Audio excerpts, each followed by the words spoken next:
رب اشرح لي صدري ويسر لي أمري واحلل عقدة من لساني يفقهوا قولي. صدق الله العظيم. Bapak Ibu jamaah salat subuh yang dimuliakan oleh Allah, dengan tidak jenuh dan bosan kembali di pagi yang sangat cerah ini, kita menyatakan rasa syukur yang sedalam-dalamnya kepada Allah atas berbagai limpahan rahmat serta karunia yang Allah berikan kepada kita, sehingga kita dikumpulkan kembali oleh Allah di masjid yang sangat megah dan yang sangat kita cintai ini untuk sama-sama melaksanakan sholat subuh secara berjamaah. Mudah-mudahan sholat yang kita lakukan pada pagi hari ini, yaitu sholat subuh, mampu membangkitkan kembali kesadaran kita yang telah berada pada titik yang terendah. Bapak Ibu yang dimuliakan oleh Allah, masjid ini adalah merupakan sebuah tempat untuk berkumpulnya manusia-manusia yang mau menata hidupnya dengan Islam sebagai organisasi kehidupannya. Disebut dalam Al-Quran disebut dengan istilah mazhabatan linnas, mujtami'un nas, yaitu tempat berkumpulnya manusia yang mau hidup dengan ajaran Allah yang telah diajarkan oleh para rasul-rasulnya yang disebut dengan dinul Islam. Jadi Bapak Ibu sekalian, saya di depan ini menyampaikan informasi, berbagi hasil belajar. Ibarat saya berada di tengah-tengah keluarga saya, keluarga besar umat Islam. Kalau usia saya di bawah bapak serta saudara, anggaplah saya adik. Kalau usia saya yang seusia dengan anak bapak dan ibu, anggaplah saya anak. Dan kalau usia kita sebaya, anggaplah kita bersaudara. Jadi saya berada di depan ini adalah dalam rangka berbicara kepada keluarga besar saya, yaitu orang-orang yang mau hidup dengan Islam sebagai penataan hidup. Bapak Ibu yang dimuliakan oleh Allah, sebelum kita melanjut pada ayat yang berikutnya sebagai penambah wawasan kita terhadap ayat-ayat yang pernah disampaikan pada pertemuan minggu lalu, ada baiknya kita coba ulang kembali dalam rangka untuk memantapkan apa yang sudah pernah disampaikan. Kalau ibarat orang mau melompat, maka dia akan ambil ancang-ancang terlebih dahulu, mundur ke belakang dengan maksud dan tujuan agar lompatannya itu akan lebih jauh, lebih maksimal. Pada minggu yang lalu kita sudah menyampaikan beberapa ayat Al-Quran. Mudah-mudahan ayat ini sama-sama berkesan di hati kita, sama-sama kita memahami, kemudian sama-sama coba kita aplikasikan ke dalam kehidupan kita sedikit demi sedikit, sehingga mencapai satu proses akhir yang namanya ihsan. Di mana pada minggu yang lalu kita sudah menyampaikan Quran surat ke-14. Yang pertama itu pada ayat yang ke-1.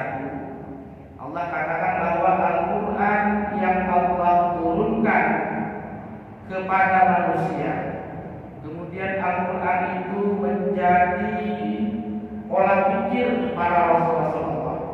Quran itu menjadi penilaian dan sikap hidup Rasulullah, sehingga membentuk yang namanya sunnah Rasul itu memiliki nilai kemampuan yang luar biasa, yaitu Quran ini mampu litukhrijan nasa minadh dhulumati ila nur, yakni mengeluarkan manusia ke arah satu kehidupan yang zulumat kalau bahasa Quran, yaitu satu kondisi kehidupan yang hina ke arah satu kehidupan yang ila nur, satu kehidupan yang di bawah sorotan ilmunya Allah.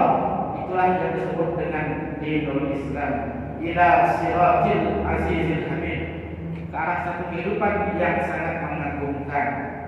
yang menjadi gambaran semua kita yang berhadir di masjid yang kita cintai. Kemudian pada minggu yang lalu kita perkaya ayat itu dalam rangka ayat yang bayyinatin, dalam rangka Al-Quran yufassiru ba'dahu ba'dha, yang mana Al-Quran sebagai konsep hidup dari Allah ini Allah sajikan kepada manusia.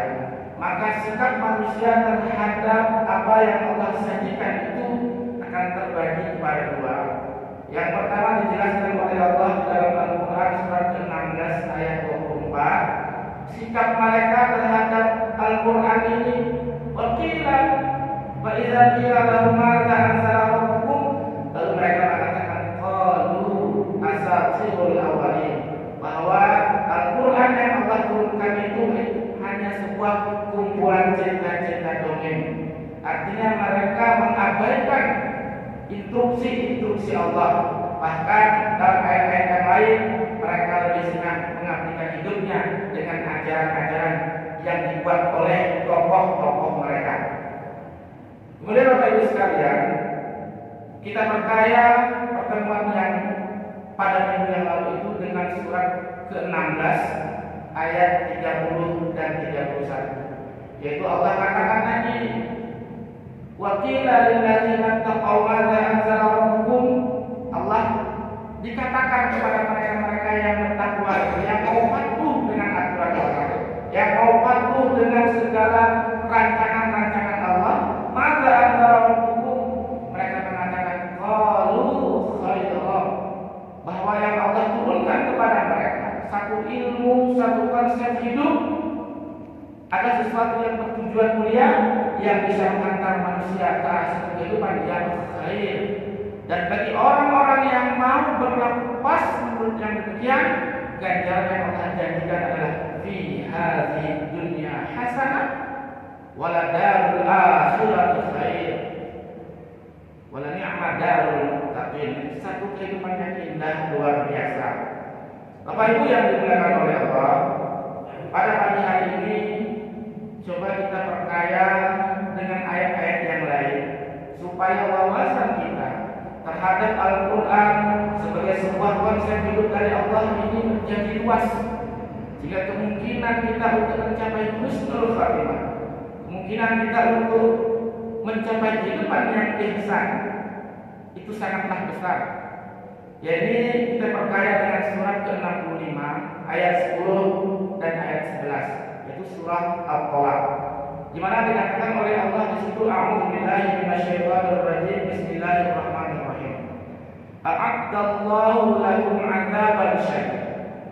A'addallahu lahum, Allah sediakan bagi mereka adzaban syadidah, azab yang sangat pedih. Lalu pertanyaan kita, siapa yang akan Allah azab itu? Sesuai dengan beberapa keterangan ayat-ayat Al-Quran yang lainnya, adalah orang-orang yang mengabaikan, orang-orang yang mengingkari, orang-orang yang menafikan konsep hidup dari Allah, yakni Al-Quran. Lalu sekalian kita sudah tahu nilai Al-Quran ini luar biasa. Itu khrijat nasa minal zulumati ilan nur. Kalau kita contohkan umpama ada uang 100.000, kita berikan kepada anak kecil, maka sikap anak tersebut dengan uang itu sesuatu yang dianggapnya tidak berharga, maka bisa saja dia campakkan ke sana kemari. Kenapa? Si anak tidak tahu nilai uang 100.000 rupiah. Tapi kalau uang 100.000 rupiah kita berikan kepada orang yang sudah dewasa, orang yang sudah paham nilai, maka uang itu akan ia jaga baik-baik. Bahkan kalau hilang dia kebingungan, mana uang saya yang 100.000 tadi? Itu sebagai bentuk bahwa dia paham nilai itu. Nah begitu juga dengan Al-Quran hari ini. Saudara Bapak Ibu sekalian, saya sampaikan bahwa nilai Quran itu luar biasa. Itu khrijat nasa minal zulumati ilan nur. Mudah-mudahan Bapak Ibu sekalian paham akan pentingnya nilai Quran dalam kehidupan itu.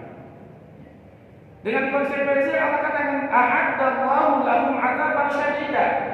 Allah sediakan bagi mereka itu yang qalu asatirul awwalin, mereka mengatakan ini Quran cuma kumpulan dongeng-dongeng belaka, azaban syadidah, satu azab yang demikian perihnya. Oleh karena itu kata Allah, fattaqullah, instruksi Allah. Maka oleh karena itu kata Allah, supaya kalian tidak kena azab yang sangat pedih itu, ittaqullah. Dan itu selalu digaung-gaungkan setiap pekannya oleh khatib yang naik ke atas mimbar ini. Itu begitu pentingnya informasi itu. Fattaqullah, ittaqullaha haqqa tuqatih, dalam bentuk penekanan wala tamutunna illa wa antum muslimun. Begitu pentingnya informasi itu. Fattaqullah, perintah itu bentuknya. Tetapi kalau wawasan kita, pemahaman kita terhadap istilah takwa itu tidak ada, maka ucapan itu hanya seperti angin lalu keranjang tunggu. Kalau Bapak Ibu sekalian angin lalu keranjang nunggu angin lewat semua, nggak ada yang nyantol di kepala kita.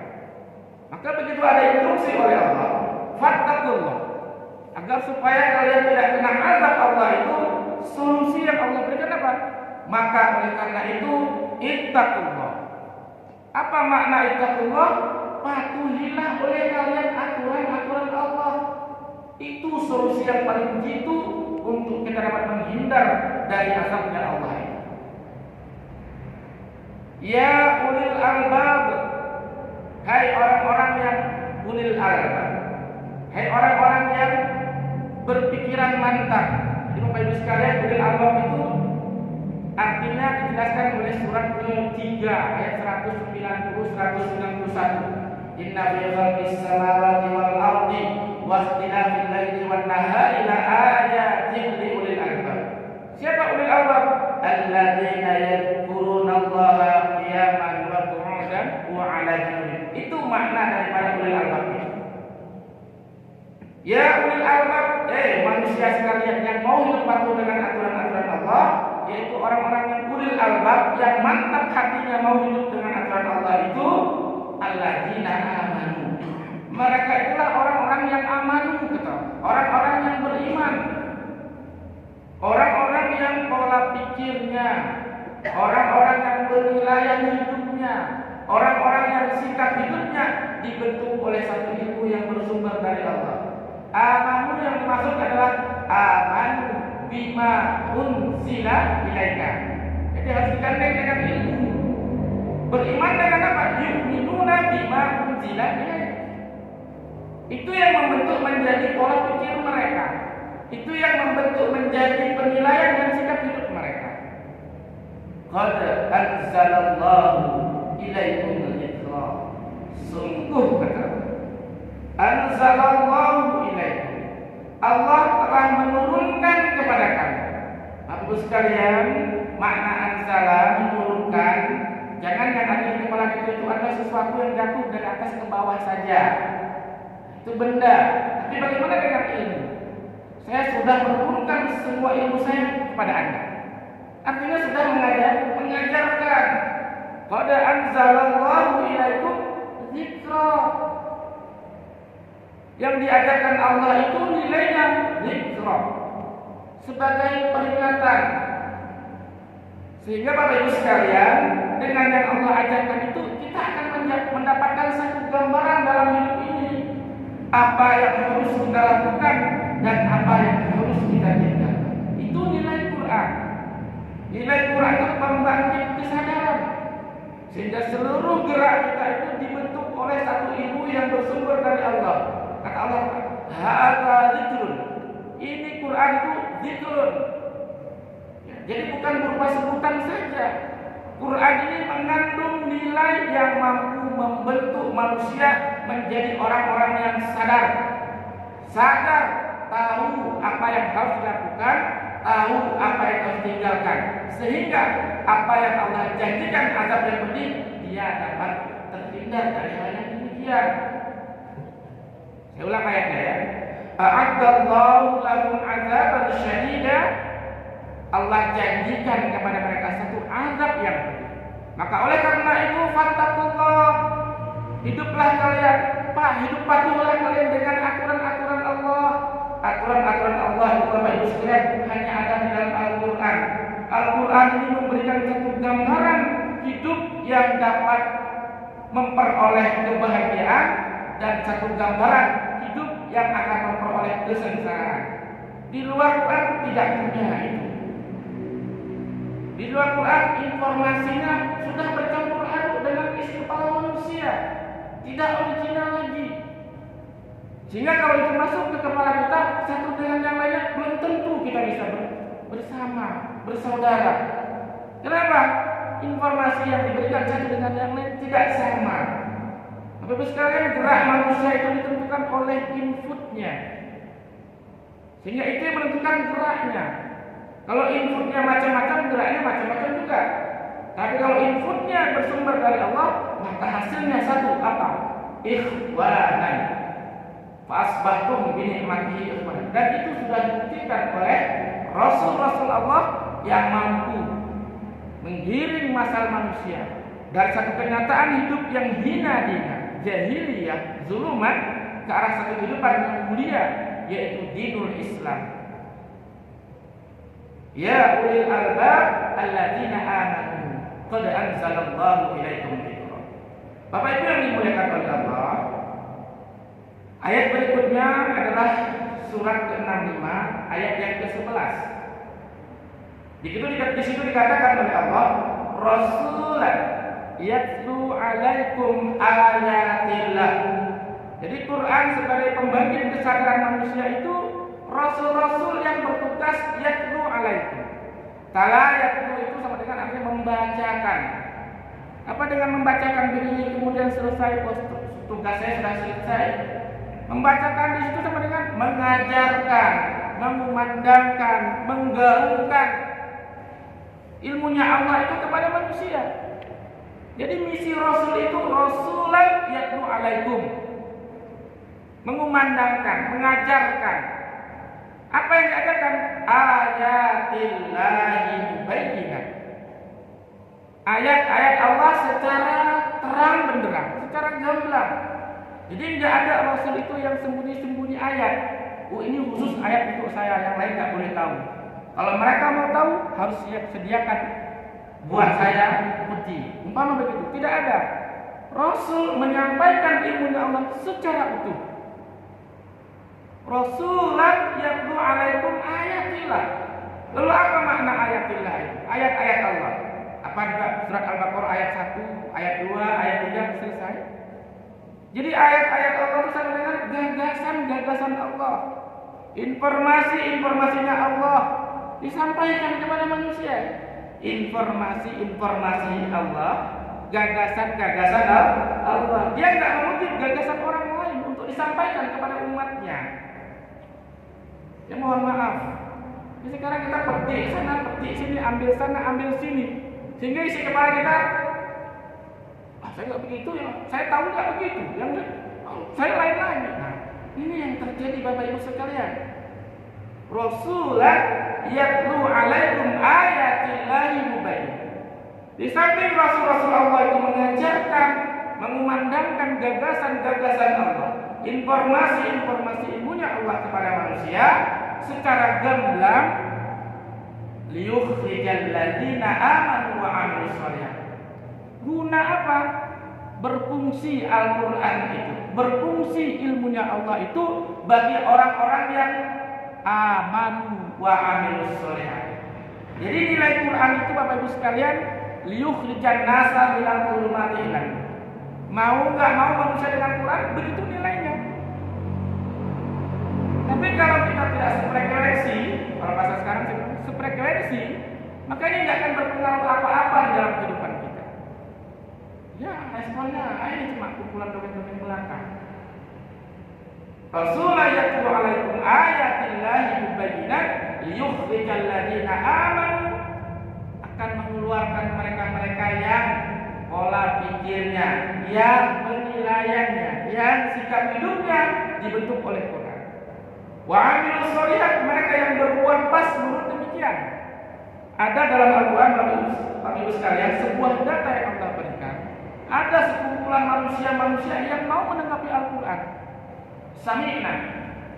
Tapi setelah mereka memahami, tidak atokna.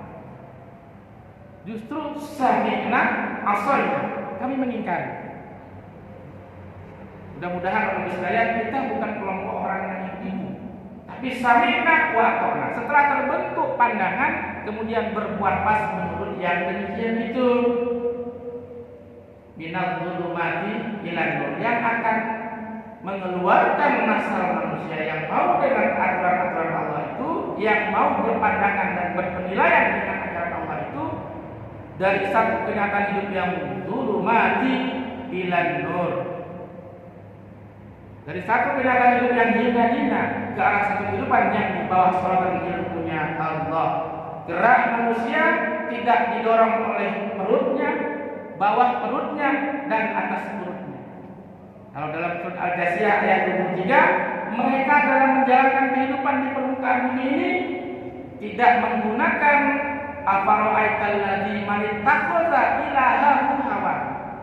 Apakah kalian tidak melihat mereka yang menjadikan hawa nafsunya sebagai ilah, sebagai Tuhannya kalau bahasa sekarang. Tapi orang-orang yang dikeluarkan oleh Allah dari satu kenyataan hidup yang zulmat itu ke arah satu kehidupan yang nur, bercahaya, satu kehidupan yang di bawah bimbingan ilmunya Allah, itulah orang-orang yang menjadikan Al-Quran sebagai manajemen kehidupannya. Lanjut ayatnya, wa may yu'min billahi wa ya'mal shalihan yudkhilhu jannatin tajri min tahtihal anhar khalidina fiha abada.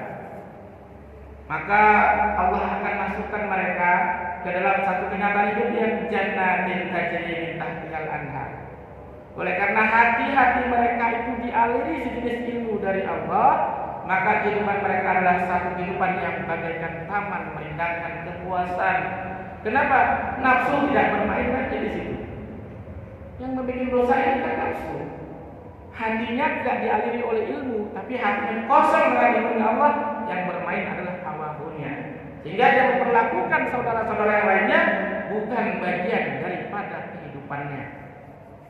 Sehingga kata Allah Rasul, orang-orang Muslim itu dengan yang lainnya saling selamat menyelamatkan. Al-muslimuna man salimal muslimina min lisanihi wa yadihi. Baik dengan ucapannya maupun dengan tindakannya. Itu maksudnya adalah ketika Al-Quran ini diterapkan dalam kehidupannya, hasilnya seperti itu. Tapi kalau hawa nafsunya yang diterapkan dalam kehidupannya, hasilnya apa? Ba'dukum di ba'din saling berdusta.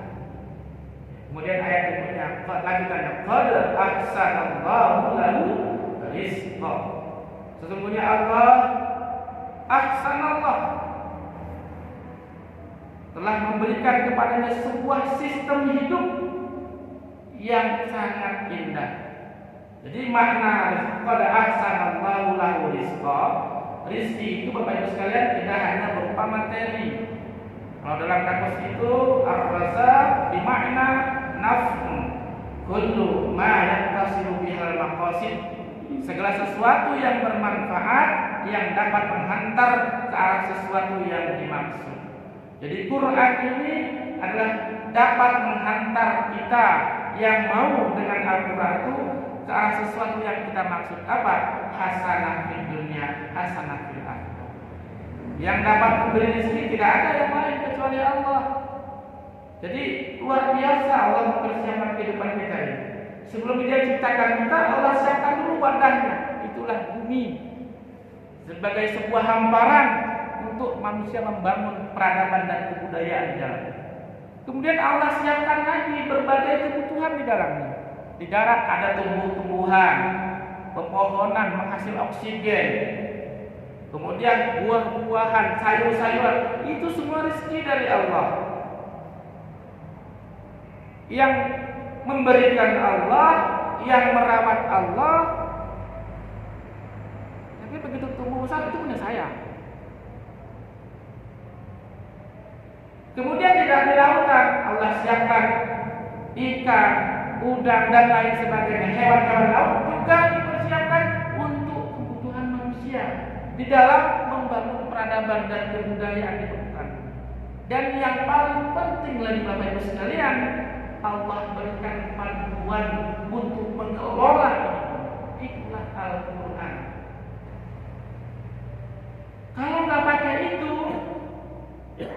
a'addallahu lahum 'adzaban syadida. Itu.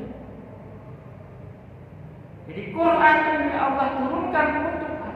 Untuk mengatur hidup manusia. Supaya apa? Supaya manusia memperoleh kebahagiaan hidup baik di dunia maupun di akhirat. Jadi coba ubah paradigma berpikir kita terhadap Al-Quran. Yang tadinya cuma belajar dengan ringan saja, jadikan Quran sesuatu yang luar biasa. Yang biasa-biasa saja, baca selesai, baca selesai. Nggak bisa begitu Bapak Ibu sekalian. Membaca itu membentuk pola pikir dengan yang dibaca. Saya sering contohkan, saya sering sampaikan. Kalau kita baca koran itu ada huruf, ada suara. Iya. Siap baca koran apa yang taruh ke samping atau dibuang ke samping. Kalau ditanya, tadi baca apa? Baca koran. Kita bisa menjelaskan apa yang kita baca kepada orang yang bertanya. Tapi hari ini baca Quran, baca Quran. Apa informasinya? Gagasan apa yang didapat? Lewat sama sekali. Mestinya ketika kita membaca Al-Quran itu Bapak Ibu sekalian perhatikan. Di dalam ayat ini ada perintah tidak?